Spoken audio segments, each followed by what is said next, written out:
وَلَقَدْ يَسَّرْنَا الْقُرْآنَ لِلذِّكْرِ فَهَلْ مِن مُّدَّكِرٍ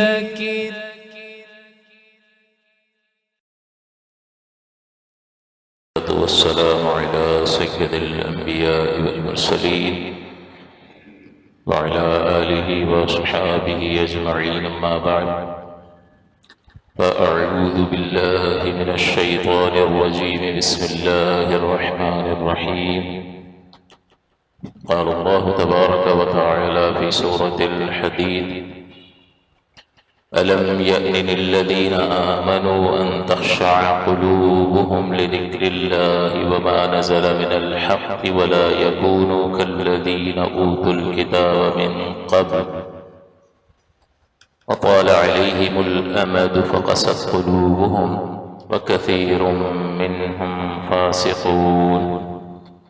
صدق الله العلي العظيم وصدق رسوله النبي الأمين سورۃ الحدید کی آیت نمبر 16 آپ کی خدمت میں تلاوت کی، جو کہ قرآن عظیم کا 27واں سورہ ہے اور یہ 57واں سورہ ہے اور 27ویں پارے میں یہ سورہ مبارکہ موجود ہے۔ آج چونکہ شعبان کی 14 تاریخ ہے اور غروب آفتاب کے بعد 15 تاریخ شروع ہو جائے گی، اور شعبان کی فضیلت یہ ہے دیگر مہینوں میں کہ رحمت دو عالم صلی اللہ علیہ وسلم نے اسے اپنا مہینہ قرار دیا اور اس میں بڑا اہتمام فرمایا آپ نے، کثرت سے روزے رکھے، حتیٰ کہ عائشہ صدیقہ رضی اللہ تعالی عنہا ارشاد فرماتی ہیں کہ ایسا کبھی نہیں ہوا کہ نبی کریم نے مسلسل 2 مہینے کے روزے رکھے ہوں، مگر یہ کہ شعبان اور رمضان۔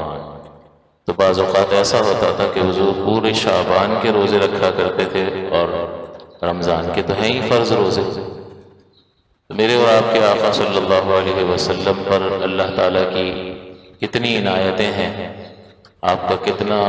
مرتبہ بلند ہے، اس کے باوجود رحمت کونین صلی اللہ علیہ وسلم اللہ تعالیٰ کی بارگاہ میں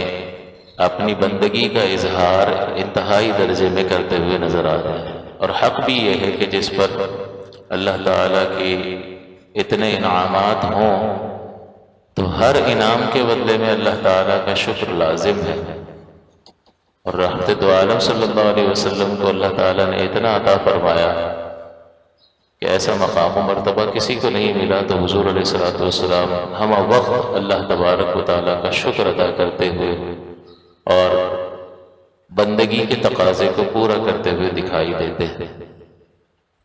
اور عاجزی اور انکساری کا سراپا پیکر رحمت دو عالم صلی اللہ علیہ وسلم کی ذات مقدس نظر آتی ہے۔ ہم بے عمل قسم کے لوگ ہیں، اپنی بات کر رہا ہوں، آپ تو اچھے لوگ ہیں، ہم ذرا سا کوئی عمل کر لیتے ہیں تو اسے اپنا کمال سمجھنے لگتے ہیں، پھر ایک ایسا درجہ آ جاتا ہے کہ عجب اور خود پسندی سے آگے بڑھ کر ناز اور نخرے میں مبتلا ہو جاتا ہے،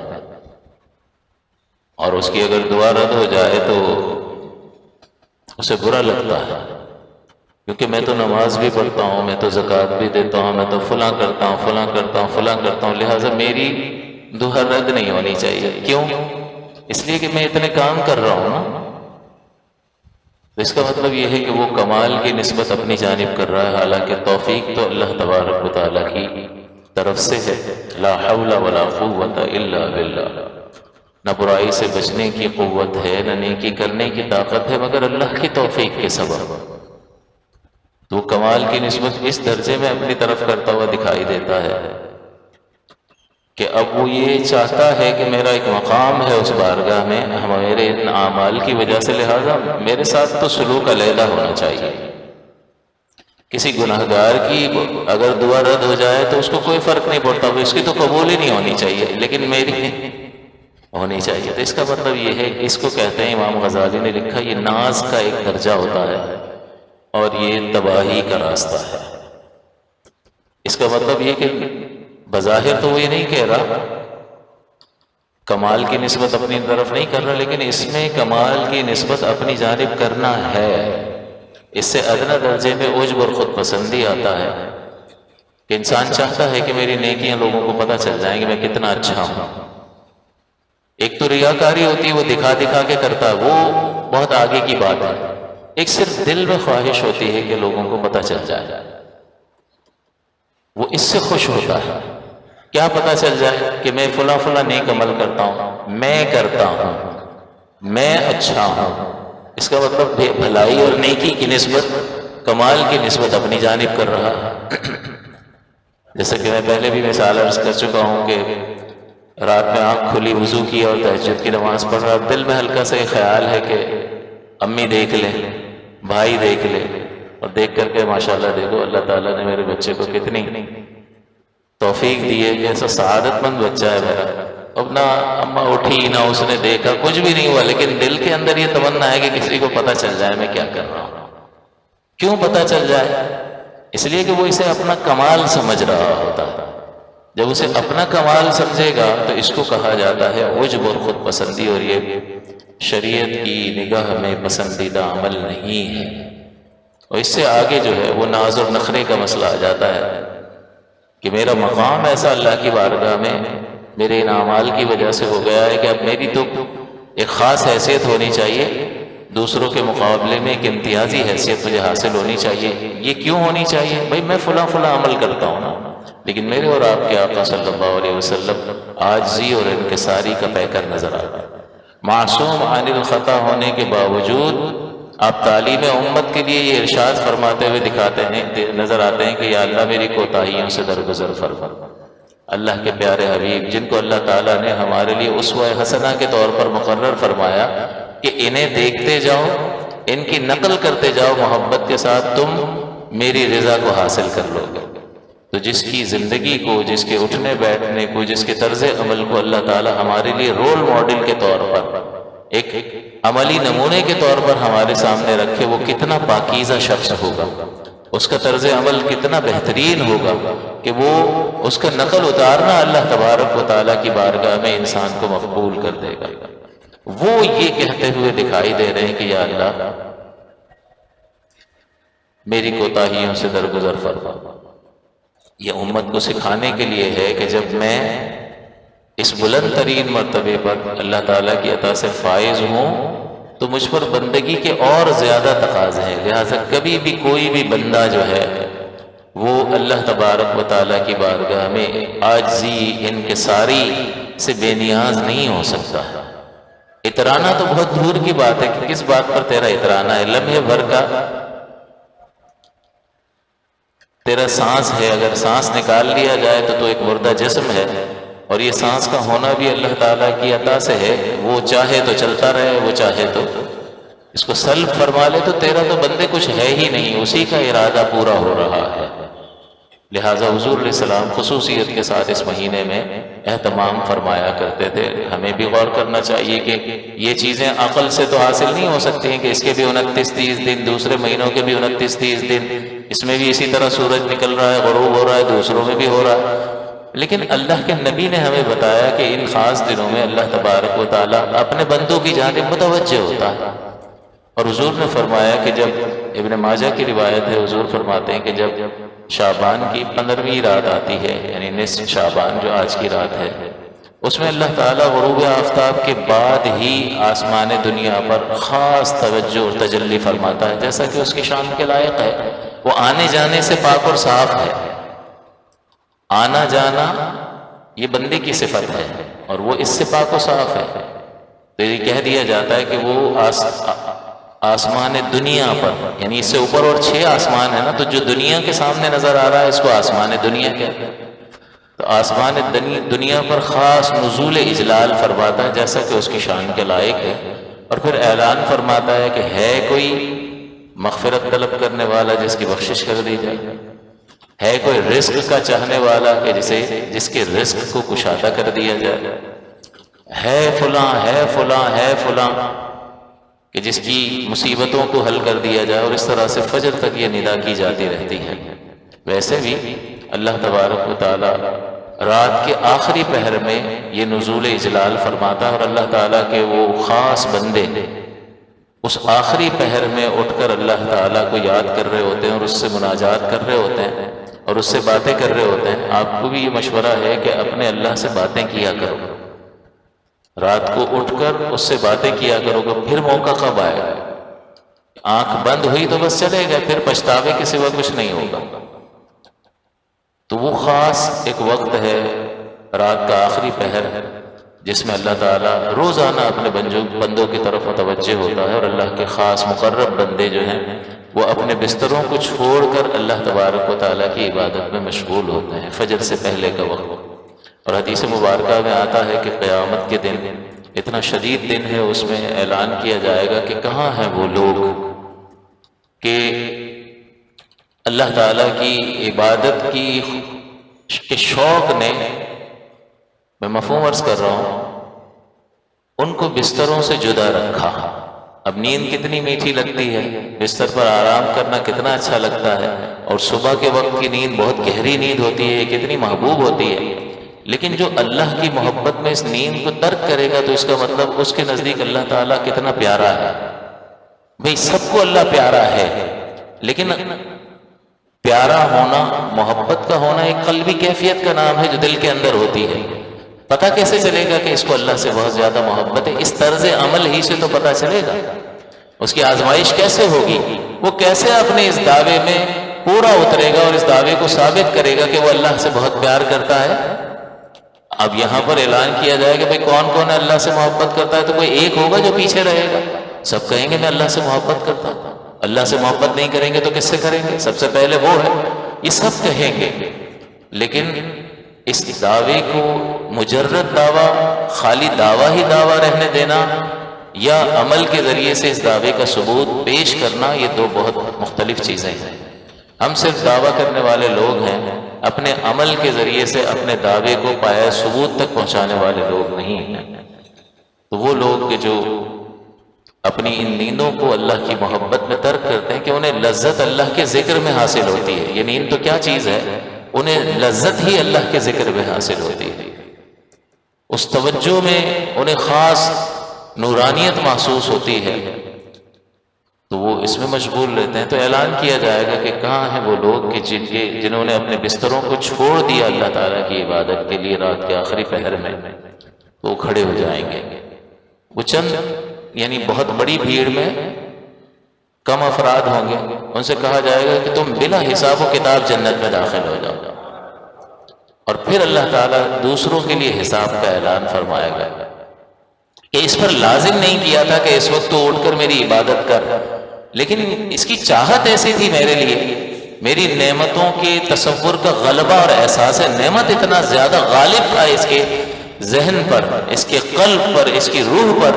کہ اس کا شکریہ ادا کرنے کے لیے اپنی پیاری نیند کو بھی ترک کرتا تھا، حالانکہ میں نے لازم نہیں کیا تھا کہ اس نیند کو چھوڑ کر فجر سے پہلے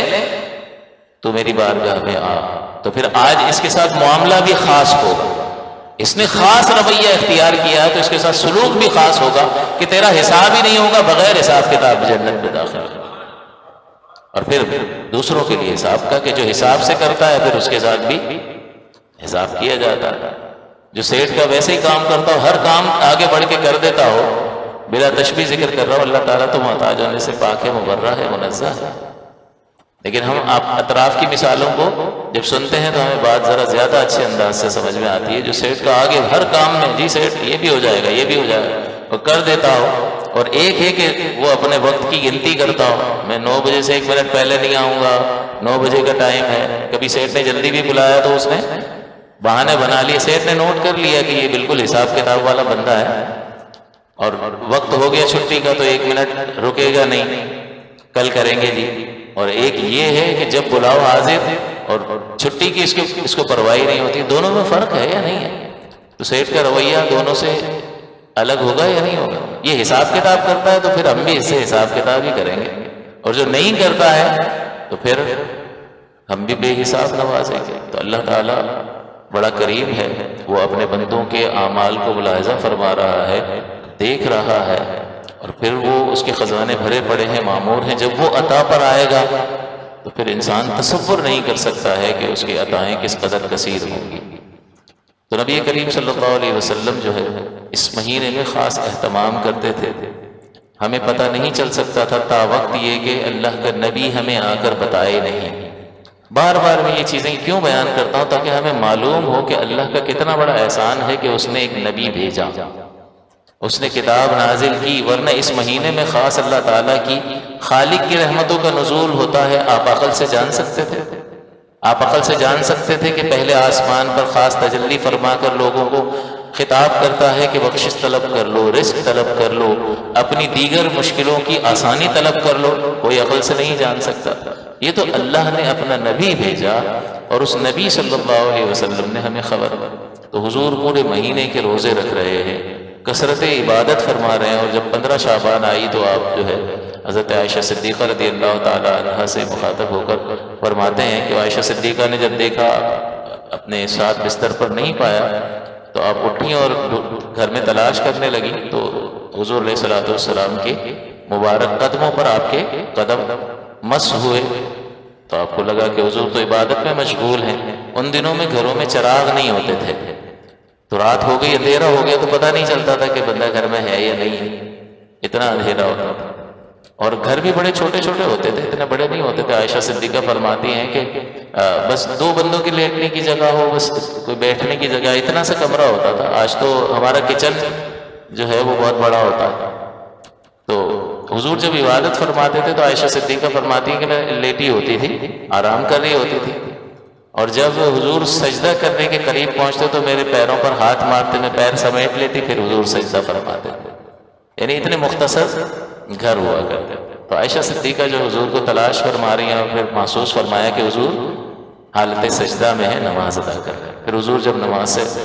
فارغ ہوئے، وہ کلمات بھی عائشہ صدیقہ فرماتی ہیں کہ مجھے یاد ہے کہ حضور اللہ تعالیٰ کی بارگاہ میں مناجات کر رہے ہیں۔ آج ہم تو غفلت کے ساتھ پورا دن بھی گزار دیتے ہیں، اور رات بھی ایسے ہی ہماری گزر رہی ہوتی ہے، صبح ہوتی ہے، شام ہوتی ہے، عمر یوں ہی تمام ہوتی ہے۔ بس ایک وقت آ جائے گا کہ بس ہم چلے جائیں گے، اور پھر معلوم ہوگا اور حسرت ہوگی کہ یہ کیا کر کے آ گیا، پورا سرمایہ ہی لٹا دیا، ختم کر دیا، کچھ حاصل نہیں کیا۔ یہ تو معلوم ہوگا کہ جب موت کا جھٹکا لگے گا تبھی محسوس ہو جائے گا کہ میرے ساتھ آگے کیا ہونے والا۔ تو حضور علیہ السلام نے اس رات کی فضیلتیں بیان فرمائی، اور فرمایا کہ اس رات میں اللہ تعالیٰ کثیر لوگوں کی مغفرت فرماتا ہے، حتیٰ کہ حضور نے ذکر فرمایا کہ بنی کلب کی بکریوں کے بالوں کے برابر اللہ تعالیٰ لوگوں کی بخشش و مغفرت فرماتا ہے۔ اب یہ بنی کلب کا کیوں ذکر کیا؟ وہ ایک ایسا قبیلہ تھا جس کے پاس بہت زیادہ کثیر تعداد میں جانور تھے، اور ایک بکری کے جسم پر کتنے بال ہوتے ہیں کوئی گن ہی نہیں سکتا، تو اتنی ساری بکریوں کے جسم پر کتنے بال ہوں گے؟ بتانا مقصود یہ ہے کہ اللہ تعالیٰ بہت سے لوگوں کی بخشش فرماتا، بے حساب لوگوں کی بخشش فرماتا، اور اس میں ان لوگوں کا ذکر بھی فرما دیا کہ جو محروم رہیں گے، عادی شرابی ہے، عادی زناکار ہے، سود کھانے والا ہے، اسی طرح ماں باپ کا نافرمان ہے، اسی طرح بغض، حسد اور کینہ دل میں رکھنے والا ہے، ان لوگوں کی بخشش نہیں کی جائے گی تا وقت یہ کہ وہ اپنے ان گناہوں سے توبہ کریں۔ اور جب توبہ کا تصور آئے تو آپ کے ذہن میں 4 چیزوں کا خیال آنا چاہیے۔ توبہ سابقہ گناہ پر ہوتی ہے، آنے والے پر نہیں کہ یا اللہ آپ جو کل کرنے والا ہوں اس کی توبہ کرتا ہوں، ایسے نہیں ہوتا۔ سابقہ گناہ پر ندامت ہو، پہلی شرط، فوراً اس کو چھوڑ دے، دوسری شرط، آئندہ نہ کرنے کا پختہ ارادہ ہو، اور کسی صورت میں اس کا ازالہ ہو سکتا ہو تو اس کا ازالہ بھی کرے۔ یہ 4 باتیں پائی جائیں گی تب یہ توبہ مقبول ہوگی۔ ہم بس توبہ کا مطلب استغفر اللہ، توبہ توبہ توبہ، کانوں کو ہاتھ لگا لیا، یہ کوئی توبہ نہیں ہے۔ توبہ کا مطلب گناہ پر نادم ہونا، فوراً اس گناہ کو چھوڑ دینا، اور آئندہ نہ کرنے کا پختہ ارادہ ہونا، اور کسی صورت میں اس قصور کا ازالہ ہو سکتا ہو تو اس کا ازالہ بھی کرنا۔ جیسے نماز قضا کرتا رہا، اب احساس ہوا تو اب وہ نادم ہے اس پر کہ میں نے کیوں ضائع کی نمازیں۔ دوسرا، اس نے نماز قضا کرنا چھوڑ دیا، نمازی بن گیا۔ تیسرا،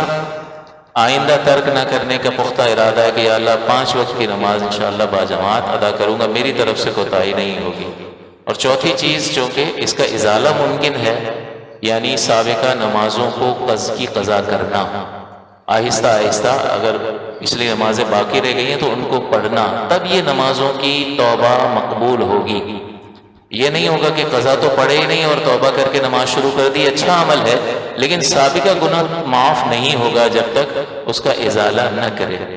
ہاں گناہ کر لیا تو بس یہ 3 چیزیں چاہیے، کسی نے شراب پی لی، بدکاری کر لی، جھوٹ بول لیا، تو اب یہ چیزیں ایسی ہیں کہ اس میں نادم ہو، فوراً گناہ کو چھوڑ دے، آئندہ نہ کرنے کا پختہ ارادہ ہو تو یہ توبہ کافی ہے، کیونکہ جھوٹ کا کیا ہے، کوئی ازالہ کچھ بھی نہیں۔ اسی طرح شراب پی لی ہے تو اس میں کوئی ازالے کی صورت نہیں ہے، عبادات کے ترک میں ازالے کی صورت ہوتی ہے۔ روزہ چھوڑا ہے، توبہ کرے، نادم ہو، آئندہ نہ چھوڑنے کا پختہ ارادہ کرے، اور سابقہ جو روزے اس کے باقی رہ گئے وہ اس کو رکھے، اس کی قضا رکھے۔ اسی طرح کسی کا مال غصب کیا ہے تو یہ 4 چیزیں چاہیے ہوں گی، نادم ہو،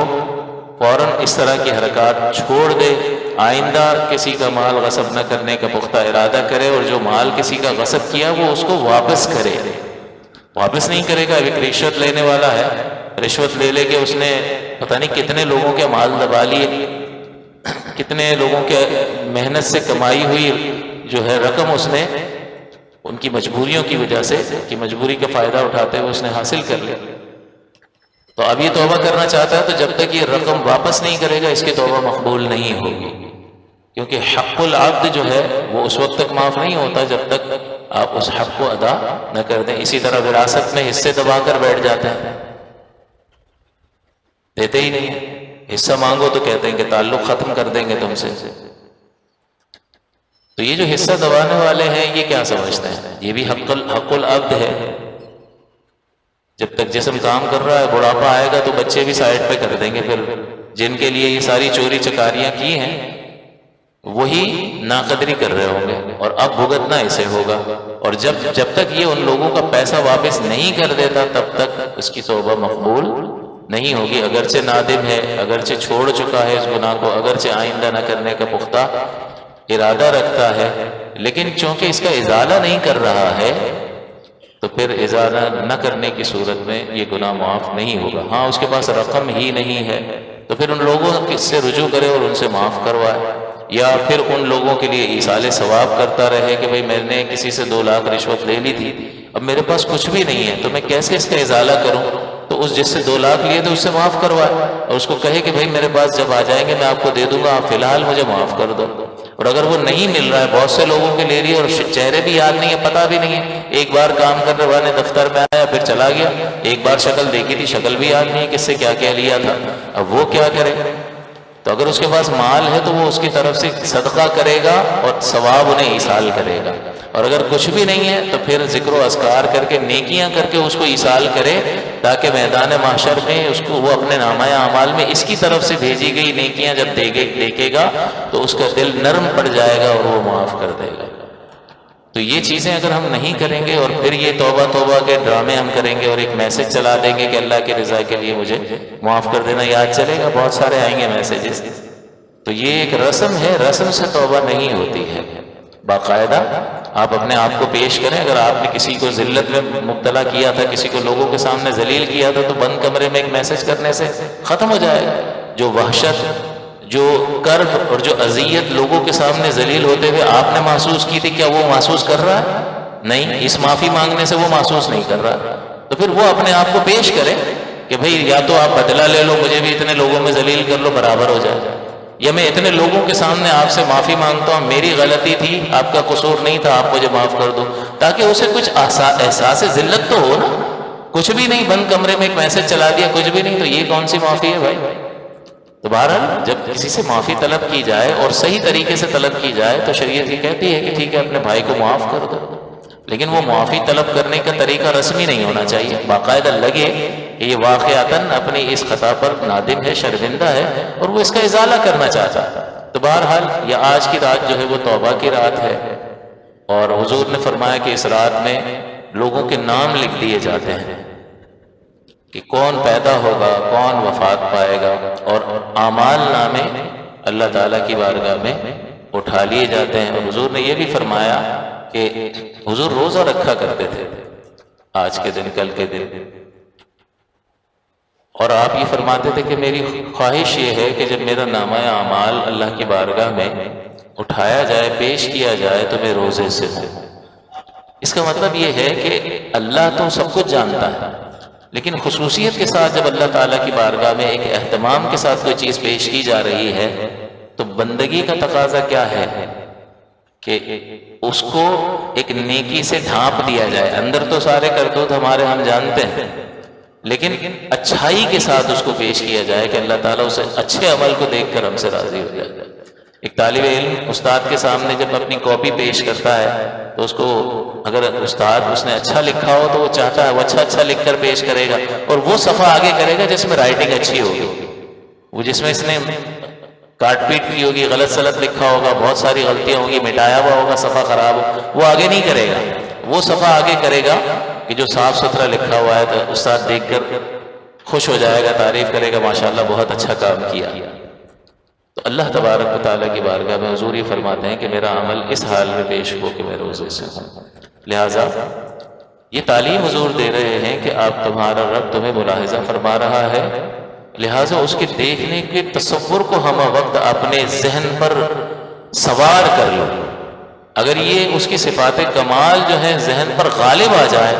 کہ وہ دیکھ رہا ہے، وہ سن رہا ہے، وہ علم والا ہے، وہ پاورز والا ہے، وہ طاقت اور قدرت رکھتا ہے، تو پھر بتائیے بہت ساری چیزیں ہماری زندگی سے، بہت ساری گندگیاں نکل جائیں گی یا نہیں، اور پاکیزگی اس کی جگہ لے لے گی۔ لہٰذا ہمیں یہ کوشش کرنی چاہیے کہ اللہ کی طرف رجوع کریں، اپنی سابقہ زندگی میں جو خطائیں ہو گئیں اس سے اللہ تعالیٰ کی بارگاہ میں معافی طلب کریں،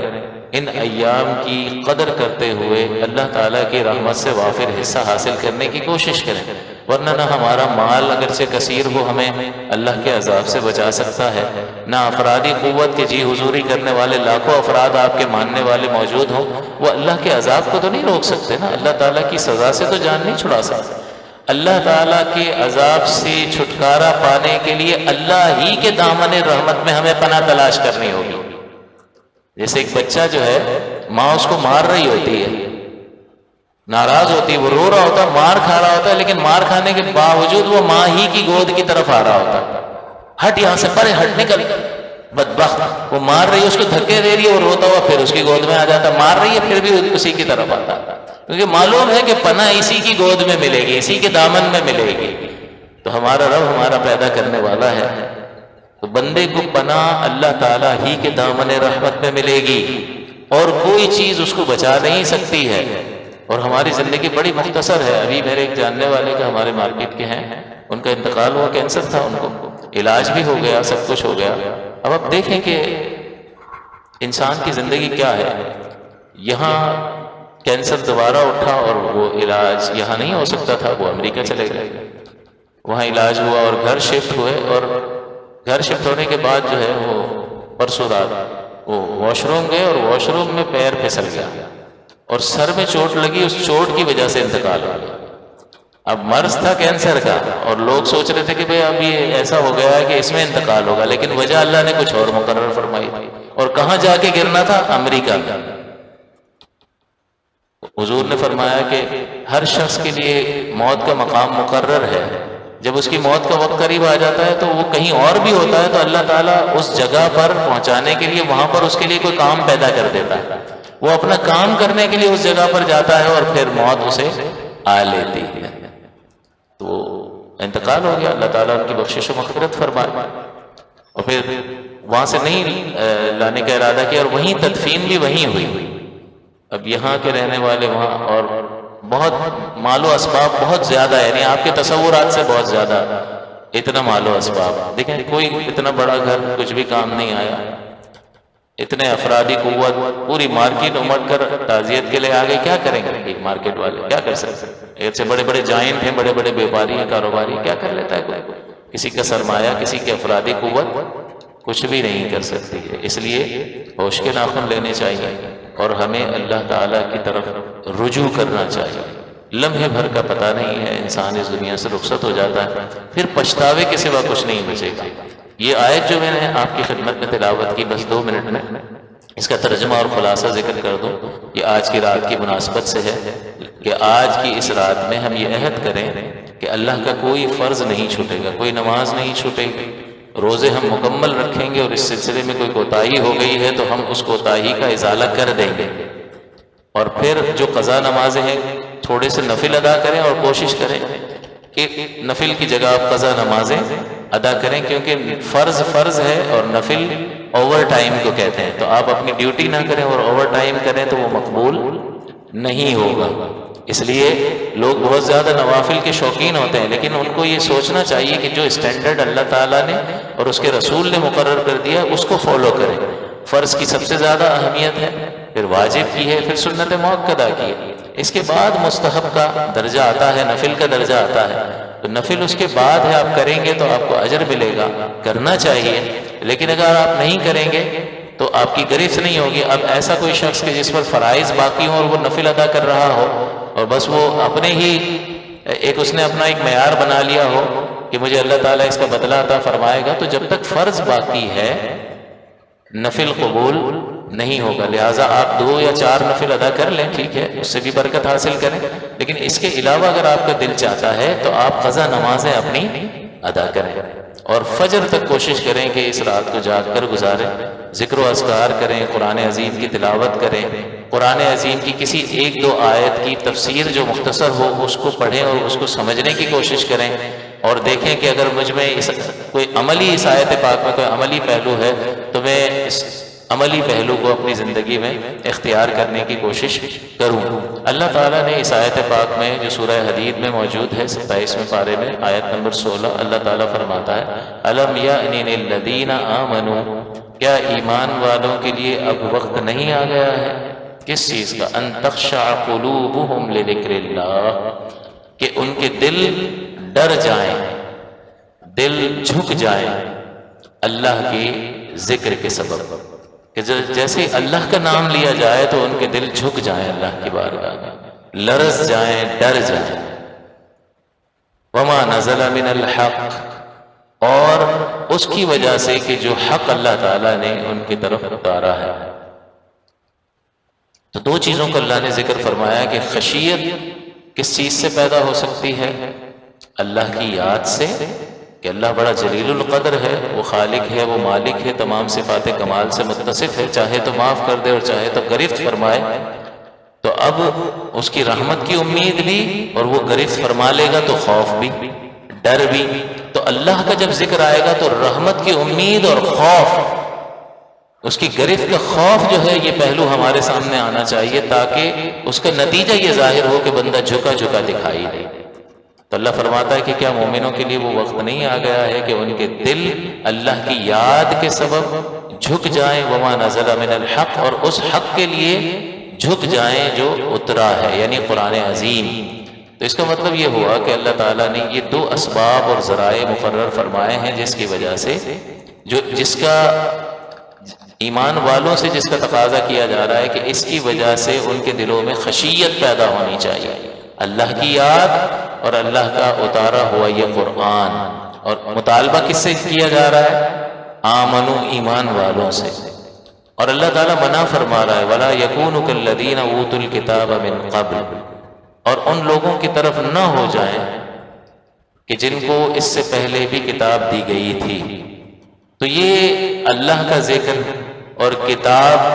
یہ سابقہ امتوں کو بھی دی گئی تھی یا نہیں دی گئی تھی؟ صحائف اتارے گئے، ان کی طرف بھی انبیاء بھیجے گئے، تو ان کے لیے بھی اللہ تعالیٰ کی طرف جھک جانے کی یہ 2 اسباب موجود تھے۔ اور اللہ ہمیں بھی فرما رہا ہے کہ تمہارے لیے ایمان والو یہ وقت نہیں آ گیا کہ اللہ کے ذکر اور اس کی طرف سے اتارے گئے اس حق کی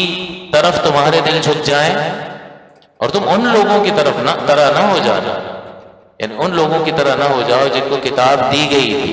انہوں نے کیا کیا؟ فطال علیہم الامد، پھر ان پر مدت طویل ہو گئی، یعنی انبیاء کرام ان میں سے پردہ فرما کر چلے گئے تو انہوں نے منہ پھیر لیا۔ فقست قلوبہم، تو ان کے دل سخت ہو گئے۔ اور اس حد تک سخت ہو گئے کہ وہ اپنی نازل کردہ اللہ تعالیٰ کی طرف سے نازل کردہ کتابوں میں تبدیلیاں انہوں نے کر دی، اور جو اللہ نے نہیں اتارا تھا وہ تبدیلی کر کے کہتے تھے یہ اللہ نے اتارا ہے۔ قرآن میں اللہ تعالیٰ نے فرمایا یحرفون الکلم عن مواضعہ، کہ یہ اللہ کے کلام کو اس کے مقام سے بدل دیتے ہیں، تھوڑا سا دنیاوی نفع حاصل کرنے کے لیے یہ ایسا کرتے ہیں۔ تو اللہ تعالیٰ فرماتا ہے ان لوگوں کی طرح مت ہو جانا،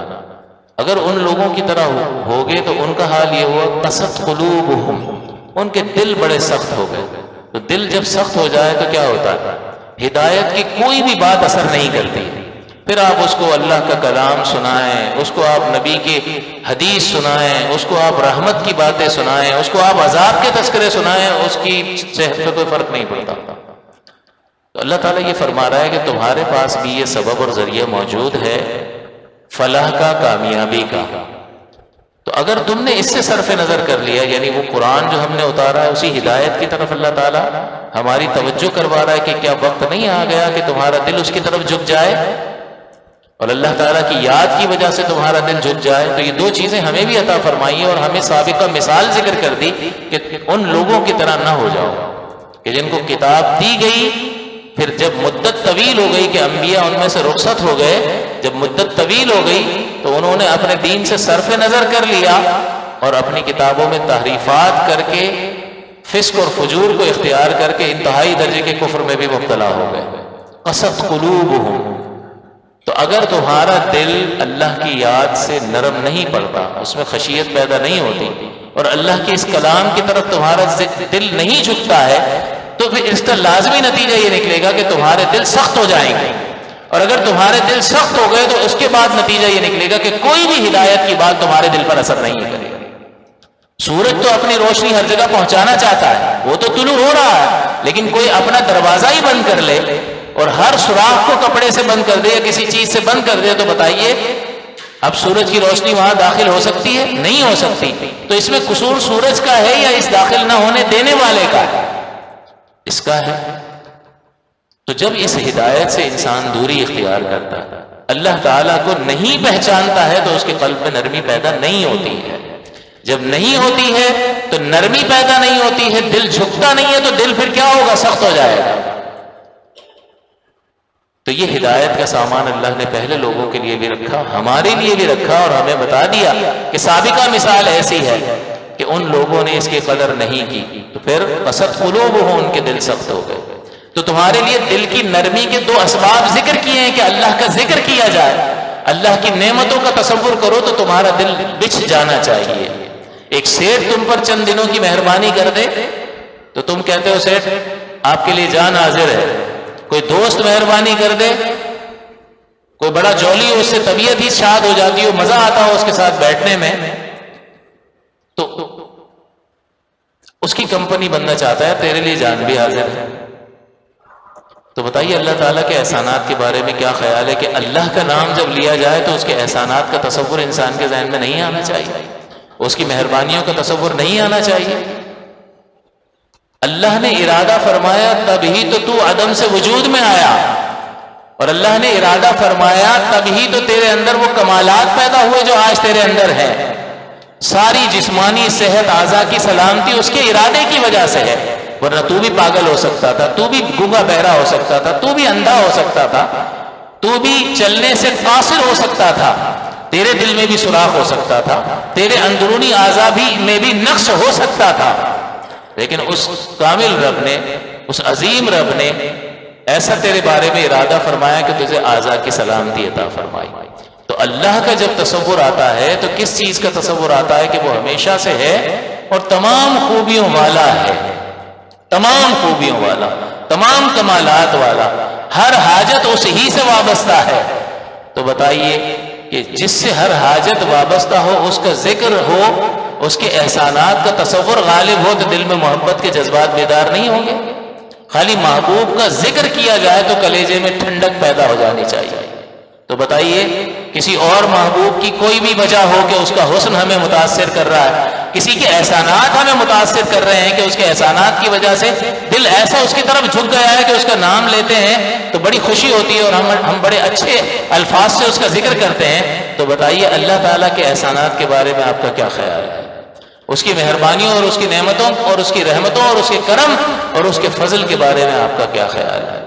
تو اس محبوب کا ذکر آئے تو اس کی نعمتوں کا تصور غالب ہو جانا چاہیے۔ جب یہ تصور غالب ہوگا تو اللہ تعالیٰ کا نام ہی کافی ہوگا۔ جیسے ہی اس محبوب کا نام لیا جائے گا کلیجے میں ٹھنڈ پڑ جائے گی۔ اللہ اللہ اللہ، وہ ذکر ہو تو کلیجے میں ٹھنڈک پیدا ہو جائے کہ اس سے بڑھ کر اور کچھ بھی نہیں ہے، اس کی عنایتوں سے بڑھ کر اور کسی کی عنایتیں نہیں ہیں، اس کے کرم اور فضل سے بڑھ کر اور کسی کا کرم اور فضل نہیں ہے۔ اور یہ تسلسل نعمت کی نعمت دے بھی دی اور اس کو برقرار بھی رکھا ہے کہ آزا کل بھی کام کر رہے تھے اب بھی کر رہے ہیں۔ تو اس لیے اللہ تعالیٰ فرماتا ہے کہ وقت نہیں آ گیا کہ لوگوں کے دل نرم پڑ جائیں، جھک جائیں، خشیت میں مبتلا ہو جائیں اللہ کی یاد اور اس حق کی وجہ سے جو ان کی طرف اتارا گیا ہے۔ اور ان لوگوں کی طرح مت ہو جانا کہ جن کو پہلے کتاب دی گئی پھر مدت طویل ہو گئی تو ان کے دل سخت ہو گئے۔ آج نبی کریم صلی اللہ علیہ وسلم کو اس دنیا سے پردہ فرمائے ہوئے 1450 برس ہو گئے، 1434 برس ہو گئے، تو مدت تو طویل ہو گئی اور اس کی وجہ سے مسلمانوں کے حالات کا گرد و غبار آ گیا۔ لیکن جو اللہ تعالیٰ کے دین کے ساتھ وابستہ رہے، اس کی معرفت کو حاصل کرتے رہے، اس کے اس کلام سے اپنے تعلق کو مضبوط کیے ہوئے رہے، ان کے دل آج بھی نرم ہیں، کیونکہ نرمی کے اسباب اللہ تعالیٰ نے موجود رکھے ہوئے ہیں۔ یہ کلام بھی قیامت تک موجود رہے گا اور اللہ تبارک و تعالیٰ کا ذکر تو ہمیشہ سے ہے اور ہمیشہ رہے گا۔